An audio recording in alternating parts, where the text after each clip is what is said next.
Recently USA visa interview face করার ব্যাপারে একটা বড় ধরনের পরিবর্তন এনেছে।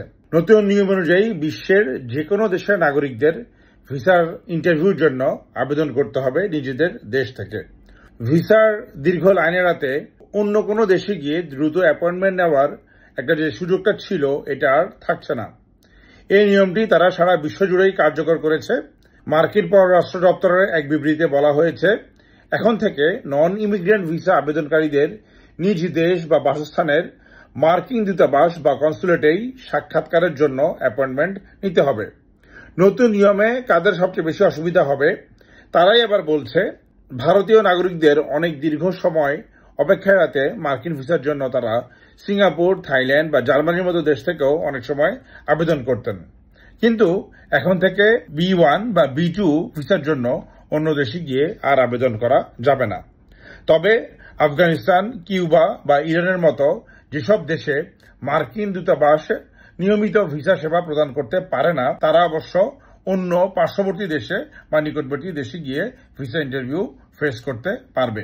বিশেষ করে করোনা মহামারীর সময়ে ভারতে ভিসার অ্যাপয়েন্টমেন্টের জন্য অপেক্ষার সময় প্রায় 3 বছর পর্যন্ত লেগে গিয়েছিল।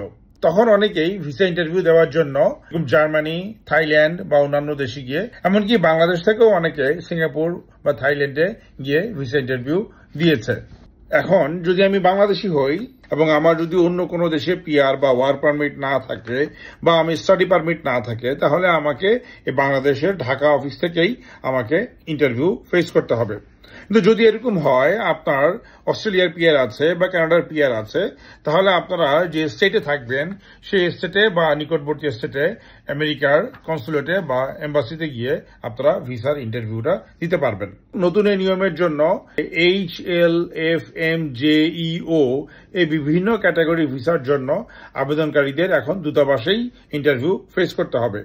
এমনকি একটা নিয়ম ছিল 14 বছরের কম বয়সী শিশু এবং 79 বছরের বেশি বয়সী ব্যক্তিদেরও একটা সময় ড্রপ বক্স ফ্যাসিলিটি ছিল, যেটা 2রা সেপ্টেম্বর 2025 থেকে উঠিয়ে দেওয়া হয়েছে। সুতরাং নিয়ম আরো কড়াকড়ি হচ্ছে। ভালো থাকবেন, ধন্যবাদ, আসসালামু আলাইকুম।